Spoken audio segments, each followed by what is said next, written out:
Gua adalah orang yang suka banget mendengar. Setiap ngobrol, gue benar-benar mendengarkan lawan bicara gue.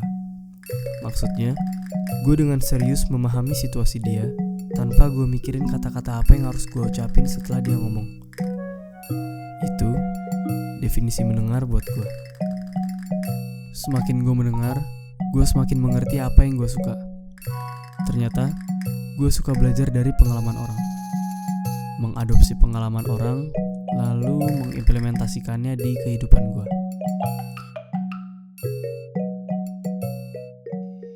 Sky Avenue adalah salah satunya.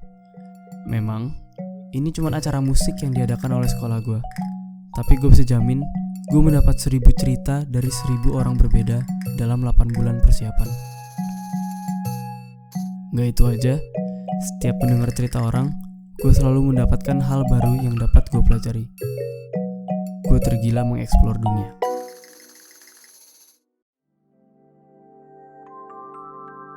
Delapan bulan yang dipenuhi 1000 kisah telah usai. Tetapi, kegilaan gue mempelajari hal baru belum selesai. Hari-hari gue jenuh gak mendapatkan cerita sebanyak saat itu. Gue selalu merasa kurang dalam menjalani hari demi hari tanpa hal baru untuk dipelajari. Dan dari situlah, gue mulai membaca buku.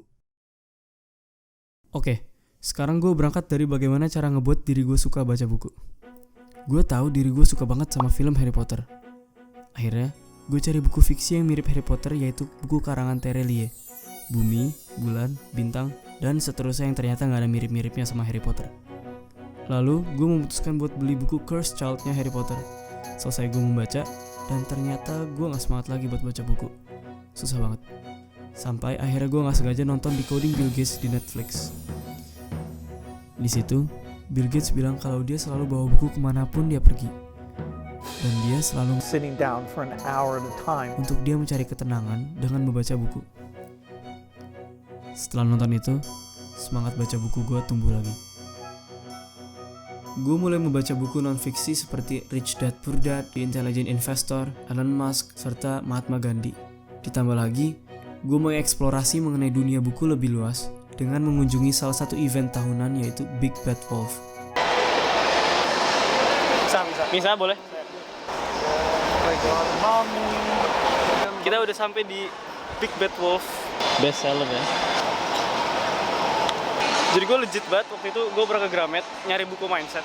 Ini begini. Harganya 120.000 tapi di sini 60.000 cuy.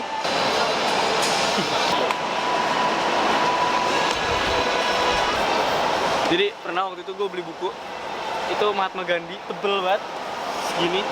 Dan gue waktu itu bawa-bawa ke acara show gitu lah, setebel ini.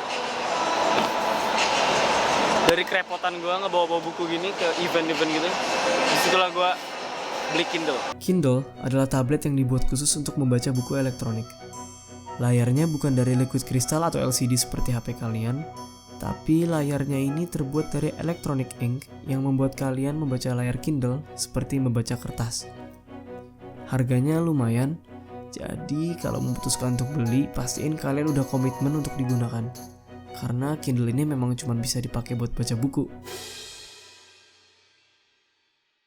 Ya, jadi abis gue ke Big Bad Wolf, gue gak nyangka bakal banyak banget orang yang beli buku banyak banget lah. Maksudnya realitanya kan Indonesia 1:1000 ya.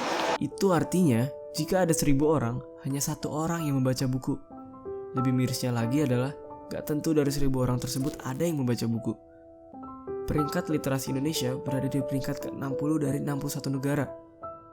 Pemerintah sudah menyediakan perpustakaan, fasilitas pojok pembaca di tempat umum, tapi tetap aja kan gak meningkatkan minat baca di Indonesia. Sama aja kayak di Big Bad Wolf. Karena mungkin juga mereka kesini beli buku doang gak dibaca. Jadi ya, mau semaksimal apapun pemerintah berperan sebagai fasilitator dan kolaborator, sifatnya hanya temporer aja. Mimpi kita memajukan negara boleh jadi hanya angan-angan jika kita tidak memperkaya informasi dengan literasi. Memang, sulit banget menjadikan membaca buku sebagai kebiasaan. Tapi, kalau kita sekarang pun belum membiasakan, kapan lagi?